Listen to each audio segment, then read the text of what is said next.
there, everybody. Welcome back to the Planes, Trains, and Comic Book channel. My name's Matt, and today we're going to review Maskerade #1.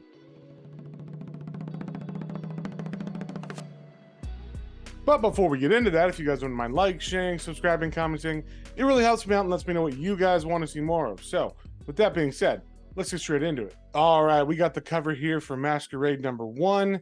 It is a Dark Horse comic. It is by Kevin Smith, Andy Meckelfresh, and John Spangelmeyer. And we start off in a city called Trenton. That used to be a great place to be, but now has gone down in the dumps. There's a lot of crime and wealth disparity. Then we cut to a news building in the city where this guy named Dwayne, who seems to be one of the main characters of this book, is having relations with one of the news reporters. Unfortunately, moments later, Dwayne got caught by the husband of that news reporter, and he was fired. So to blow off some steam, he goes to his friend, who's named Alan, and they just go to the gym, play some squash. And after they're done at the gym, they're talking about how Dwayne can get another job. And Alan brings up that there's this reality TV show called Bye Felicia that's kind of like To Catch a Predator. And they've started filming in town, and Alan knows some people on the production, so he can actually get Dwayne hired if he wants. And he eventually does convince Dwayne because the pay is so good. Then we cut to a hotel room where one of the rich in this city is just finishing having sex with a prostitute, and he's treating her terrible, of course. And as he's leaving, he opens the door and is confronted by a masked person who we're assuming is Maskerade. And after a bit of a tussle, Maskerade gets him down. We find out why she's named Maskerade. And it's because her face mask can scan people and transform her face to look like the target. And that's where we're going to stop it. I don't want to spoil anything else. So if you didn't catch it at the beginning,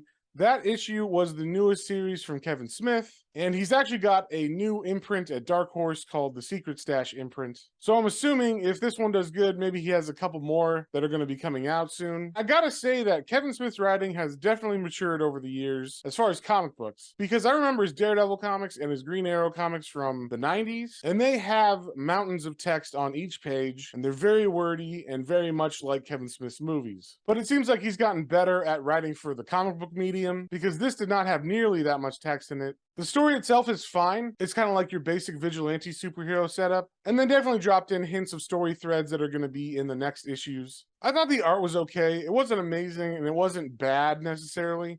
It's not really my favorite kind of style, but it does fit in with the overall Kevin Smith comic book aesthetic.